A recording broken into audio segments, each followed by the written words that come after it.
রক্ত দিয়ে লেখা ইতিহাস সৃষ্টি করা ১৬ই জুলাই আজ ২০২৪ সালের এদিনে আবু সাইদের হত্যার পর উত্তাল হয় ছাত্র জনতার আন্দোলন। ১৬ই জুলাইকে শহীদ দিবস ঘোষণা করে দিনটিকে রাষ্ট্রীয় শোকের দিন হিসেবে পালন করা হচ্ছে। এই দিনে রাজধানী সহ দেশের বিভিন্ন স্থানে বৈষম্য বিরোধী আন্দোলনকারীদের সাথে সংঘর্ষ হয় পুলিশ, ছাত্রলীগ ও যুবলীগের। রক্তক্ষয়ী এ সংঘর্ষে ঢাকা, রংপুর ও চট্টগ্রামে ৬ জন নিহত হন। গুলিবিদ্ধ সহ আহত হয় ৪ শতাধিক। রংপুরে পুলিশের গুলিতে বেগম রোকেয়া বিশ্ববিদ্যালয়ের ইংরেজি বিভাগের ছাত্র আবু সাইদের মৃত্যুর প্রতিবাদে সারা দেশে রাস্তায় নেমে আসে শিক্ষার্থীরা। জবাব দিতে মারমুখী অবস্থান নেয় ছাত্রলীগ। রাতে সাধারণ শিক্ষার্থীরা ছাত্রলীগকে ঢাকা ও রাজশাহী বিশ্ববিদ্যালয় থেকে তাড়িয়ে দেয়। পরিস্থিতি সামলাতে কয়েকটি শহরে বিজিবি মোতায়েন করা হয়। রংপুরে আবু সাইদের মৃত্যুবার্ষিকী ঘিরে নানা কর্মসূচির আয়োজন করা হয়েছে। এ নিয়ে বিস্তারিত জানাতে সরাসরি যুক্ত হচ্ছেন সহকর্মী মাজেদ মাসুদ। মাজেদ, আর কি কর্মসূচি আছে রংপুরে আজ জানাবেন?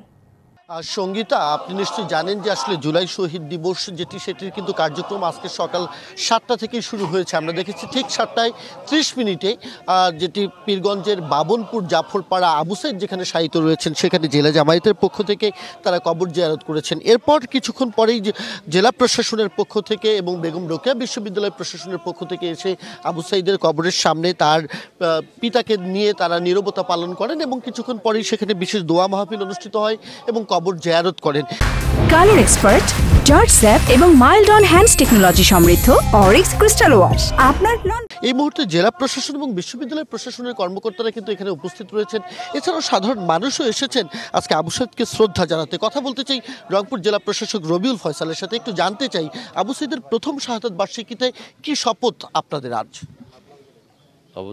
শহীদ আবু সাইদের প্রথম শাহাদাত বার্ষিকীতে আমাদের শপথ হচ্ছে এবং আমরা শুধু আজকের দিনটিতেই না, আমরা এর আগে 1 বছর আগেও আমরা যখন যোগদান করেছি তখন আমরা বলেছি যে আমাদের শপথ একটি বৈষম্যহীন বাংলাদেশ গড়ার, যেখানে মেধাকে সর্বাধিক প্রাধান্য দেওয়া হবে, সুদ দুর্নীতিমুক্ত বাংলাদেশ গড়ার, যেখানে কোনো কলুষিত কোনো সমাজ ব্যবস্থা থাকবে না, যে ব্যবস্থায় সকল মানুষ সমান অধিকার পাবে এবং প্রত্যেকে তাদের যে সকল সেবাগুলো আছে তারা সরকারি অফিসগুলোতে যে সেই সেবাগুলো নির্বিঘ্নে তারা পাবে।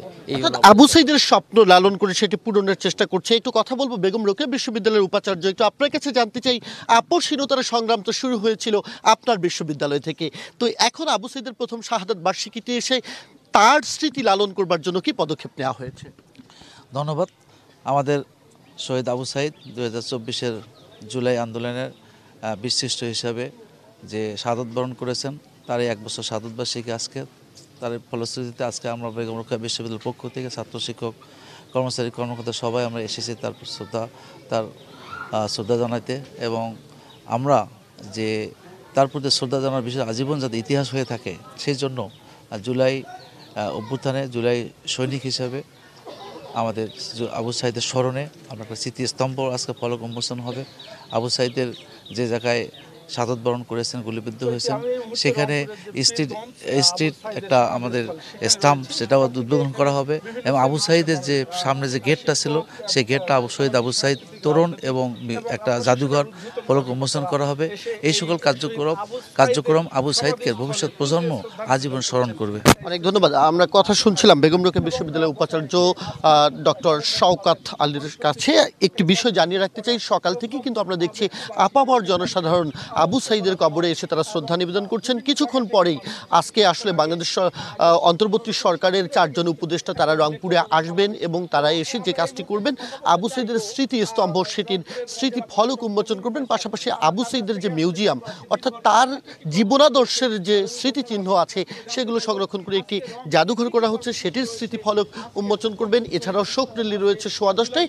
10:30টার সময় যারা রংপুরে যে 22 জন শহীদ হয়েছেন সেই 22 শহীদ পরিবারের সদস্যদের নিয়ে এখানে একটি আলোচনা সভা রয়েছে। বিকেল 3টায় চিত্রাঙ্কন প্রতিযোগিতা এবং বিকেল 5:30টায় গিয়ে বিশেষ দোয়া মাহফিল অনুষ্ঠানের মধ্য দিয়ে আজকের 16 জুলাই যে জুলাই শহীদ দিবসের প্রথম দিনের আনুষ্ঠানিকতা সেটি শেষ হবে। সঙ্গীতা। মাজেদ, ধন্যবাদ আপনাকে।